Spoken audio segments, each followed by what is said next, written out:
numbers counted around 50, their tunics not exactly matching, but all of them wearing chainmail and strapped in iron helmets. In their hands they carried swords, bows, and spears, and for a moment they stood out of easy arrow range, and ominous as if they wanted to let them know that they had arrived before action occurred. Not common of many brigands who favored the element of surprise, but these raiders worked differently. A clearer differentiation was the living legacy of the banner. The Varl were strong, great horned giants, who existed for centuries, and Gilius the Warhawk was a fine specimen of this race. Brazened in his hand was a large axe, and his beard was wild and red.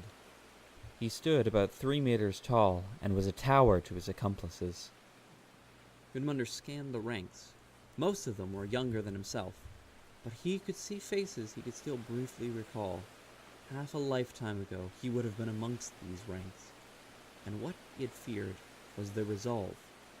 Their resolve and Gilius himself. The green daggers, Gudmundr said aloud. Where is the governor, Captain Einra? Zephyr asked. Likely in his home already hiding his gold, spit Einra. Hopefully his men should be arriving shortly. I have 5 already blocking the entrance to the mines. Zephyr turned to her ward. Nichols, join the men at the mine and make sure that the door is secure. The young man nodded and bolted off the parapet. The Varl, approaching, picked up a nearby stone and threw it at the gate. It bounced off the side, but not before creating a booming thud that reverberated against the massive doors. What is it you want? Shouted the captain to him. You have a pretty good setup here, it seems, spoke the giant. Mines in the mountains, traders on the roads. Strange we never came here before.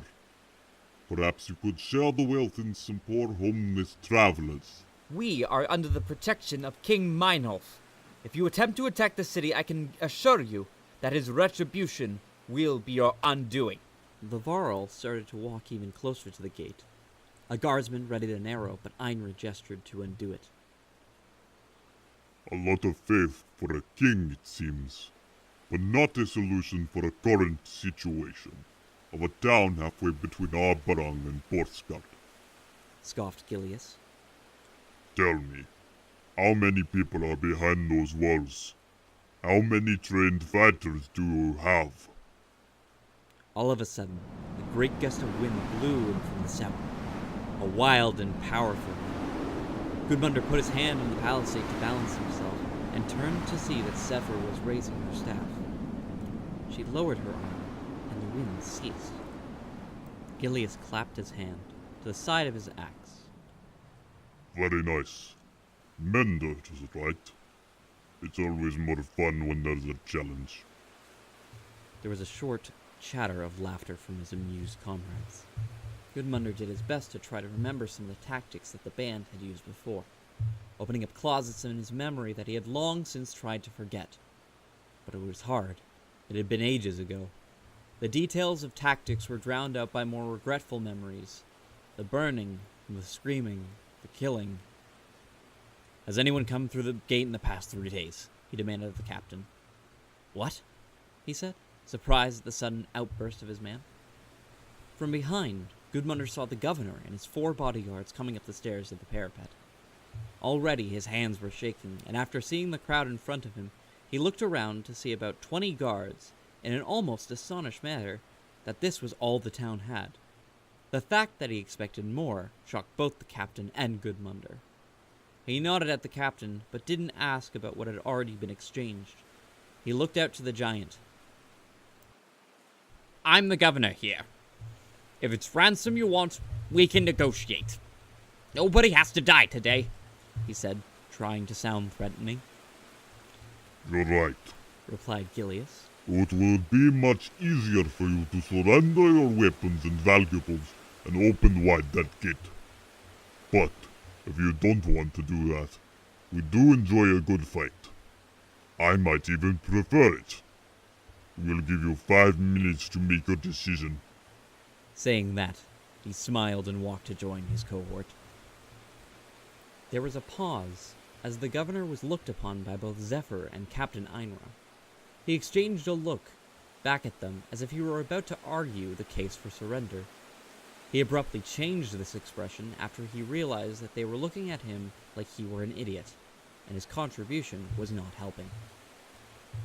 "We're going to need more men," he said to the captain. "Who can you spare to alert the town?" "Nobody. We need all our eyes on the walls. Kvi, Gudmundr, run the perimeter of the walls, and see if there are any more coming on the sides. I suggest you get some of your own boys to pull their weight." The governor was about to protest, but as he started, 2 of his guards had already started to move down towards the town. He looked to the other 2, and then started back down the stairs, likely back to his own house to bar the doors and actually help. "Who came through the gate in the past 3 days?" Gudmundr asked again. "Gudmundr, I need you to sweep the—" "This is the green daggers we're dealing with. I know how they fight." "And how do you know that?" "Just tell me who you remember coming through the Fane Gate." "Pilgrims, a merchant or 2. They all left other than one of the merchants after a day. I personally remember seeing the mercenaries leave," he said, raising his voice in annoyance. "The pilgrims, when did they leave?" "I don't know, but they must have left a day ago. The walls, Gudmundr." "Did anyone see them leave?" From inside the village, at the inner guard tower, there was yet another bell, but not the same as the first that had called them into the walls. This bell was rapid. Fire. The men outside the walls started to create a shield wall, and slowly moved forward as if that was a signal. The 2 men looked at each other, both with pale expressions. "How many pilgrims were there?" 7. Einar pointed to 2 of his men. "Frod, Hyun, with Gudmundr, and see if you can find some able-bodied people to fight. Men, women, I don't care. Kvi, search the perimeter on your own." "I'll stay here and help," said Zephyr, already moving her staff. "That force is going to hit that gate hard, and you'll need all the help you can get." Bells rang once more, and Gudmundr and his party went running towards the clanging bells, as Einra and Zephyr watched the raiders in Varl approach the gate.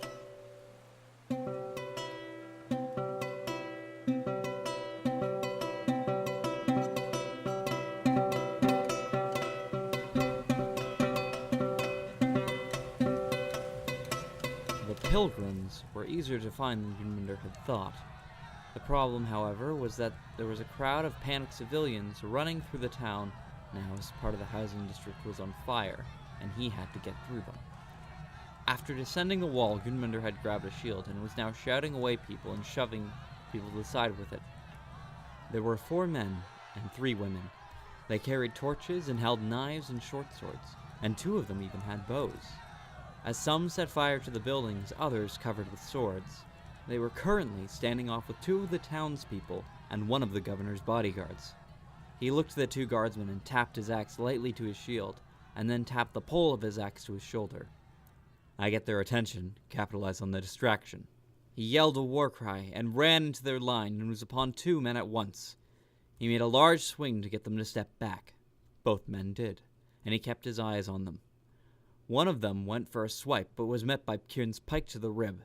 The man cried out and fell to the ground, and as he fell, he tried for one last folly swipe to Gudmundr. His second opponent had now been attacked by Frod, who had met his sword with his own and went for a parry.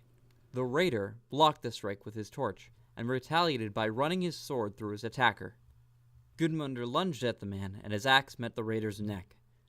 From moving to the next invader, who was fighting the governor's man, Gudmundr ran at him with his shield, and the impact sent him to the ground. From behind him, Gudmundr could hear a cry of Kjern, and saw that he had been shot in the forearm with an arrow. One of the archers had been beaten to the ground by a citizen, but the other had been able to shoot another civilian and Kjern. The archer aimed an arrow now to Gudmundr, and he ducked behind his shield just in time as the arrow thudded against it. She was preparing another shot when she was met by Kjern, who had run his spear through her breast with his other arm. He shook, but his opponent fell.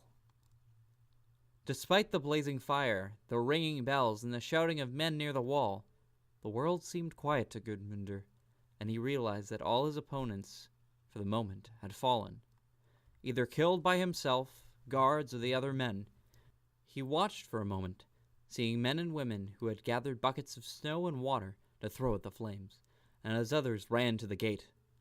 This untranquil silence was broken when there came a great crack. The gate was breaking. Gudmundr approached the gate just as the right edge burst into a pile of splinters. Gilius pushed through the door, and the daggermen rushed in. At the entrance was a crowd of guards and townspeople with spears and shields. From the rampart he saw Zephyr and a few archers. The mender was doing something to make light come from the ground, and the wind was blowing like a hurricane. "Tighten the line!" he could hear Einrich shout as the group pounded against them. The rappel was effective for a moment, but the line was broken as Gilius forged ahead, running right through 3 men. This wouldn't stop until the leader was slain. It would likely kill him, but if Gilius lived, the raiders would keep fighting. With shield up, he ran against the giant. "Yoxbrain!" he shouted. Who said that? Snarled the Varl. "I see you remember your old nickname. Been a long time since you heard it last." Who are you? Gilius roared. "A memory from the past, ever so hard to be rid of." Gilius swung his axe and it met Gudmundr's shield. Despite the success of the block, it shook every part of his body. He ducked and went for one of the Varl's legs. It scraped him and he quickly retreated. Behind him, he saw a house on fire and he put his back to it. He knew it would put the opponent on edge, as Varl hated fire. Nevertheless, squinting, Gilius lunged at him again with a powerful swing of his axe.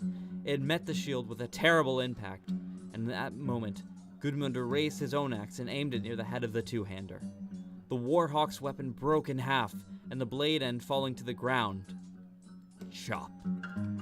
The Varl yelled and with his hands tore the shield and the axe from Gudmundr, tossing them away. Gudmundr tried to escape, but Gilius had caught him before he could move and grabbed him by the collar. The last thing that Gudmundr saw was the fist of the giant approaching his head.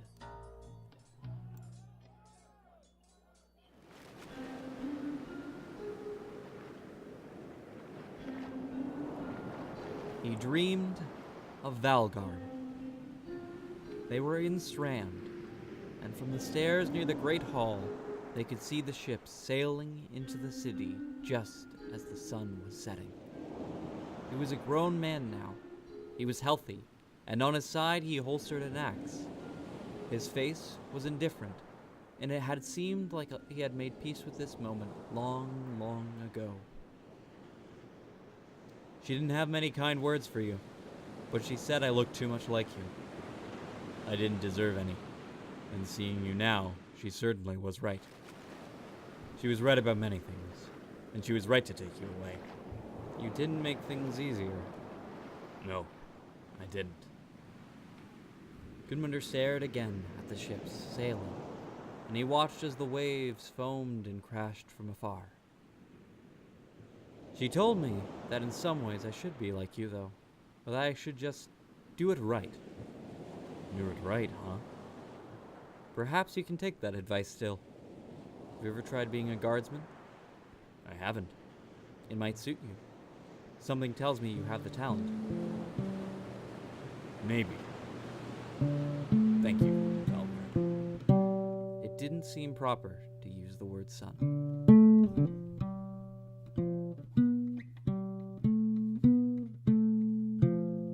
Gudmundr woke in a bed in the governor's hall.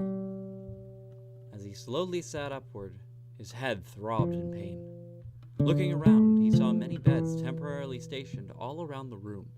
Moving about were men and women attending the wounded, as well as Zephyr and Nichols. The Velka noticed him stir.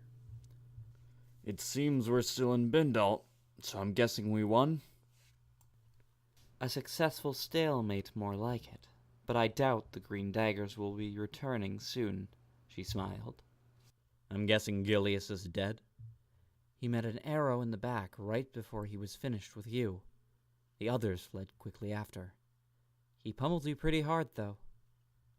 Who was it that killed him? Kvi. He didn't make it, though. We lost 18, including Einra. Gudmundr cursed. He was a good man. I know it might be early to say this, but I think you should speak to the governor about becoming the next captain. You were quite fearless when it came to confronting Gilius. You make it sound poetic. Gudmundr doesn't roll off the tongue for a song. And I was not the man who killed him. You were able to stop more fires from starting. Gudmundr scowled. We have to watch who we let into the town from now on. We need to be ready for these things. I'll let you think about it, but know that you did well, and that the town could use more people like you. A hero in the background. She started to move away, but before she did, he stopped her. By the way, Zephyr, sometime later, I'll tell you about what happened in Strand. I think I have some things I need to rebuild.